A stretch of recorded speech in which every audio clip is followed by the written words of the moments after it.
Бугарската православна црква повторно го потенцираше наводното бугарско минато на Охридската архиепископија. Нивниот познат став дека тие се црква наследничка на оваа архиепископија и дека таа всушност е бугарска црква.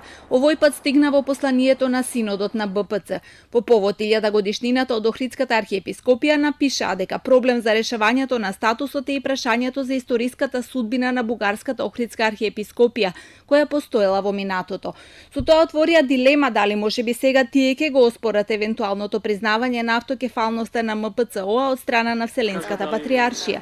За новинарите кои ја следат оваа проблематика, ова нема да биде изненадување. Бранко Ѓорѓевски е убеден дека тие нема да не признаат како Охридска архиепископија, туку како некоја нова црква. Тоа пак вели може да ги наруши релациите со нив, но не би требало да влијае на одлуката на Вселенскиот патриарх, кој е сега на тест. На потег е у секој случај Вселенскиот патриарх.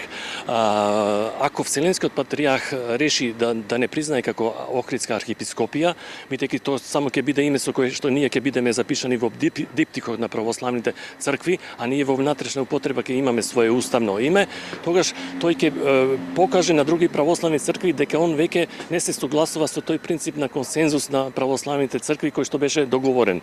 Односно дека он смета дека Вселенската патриаршија и НАТО треба да ги има тоа главното право да признава автокефалност на други православни цркви. 14 православни цркви во регионот имаат договор меѓу нив да има целосен консензус при признавање на нова црква. Ние имаме разногласие и со бугарските и со српските владици, но тој договор никогаш не е преточен во писмена форма, па сега Вселенскиот патриарх треба да одлучи дали ќе го почитува.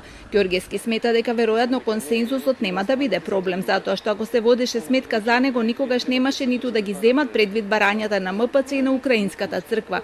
Бартоломеј вели изненади со самото тоа што ги стави барањата во процедура. Бугарските владици во посланието потенцираат и дека ќе се заземат да им помогнат на своите браќа во Македонија за решавање на статусот, но историјата на архиепископската катедра на древниот Охрид е безусловен дел на бугарската православна црква, што е запишано и во нивниот црковен устав. За Ѓорѓевски и ова е добро познат став. Охридска архиепископија во текот на своји 1000 години постоење имала на свој трон различни поглавари така. Меѓутоа, основно е тоа дека таа се наоѓала во Охрид. Охрид е дел од Македонија денеска и затоа е сосема логично и нормално црквата која што ја возобновила Охридска архиепископија да биде македонска православна црква.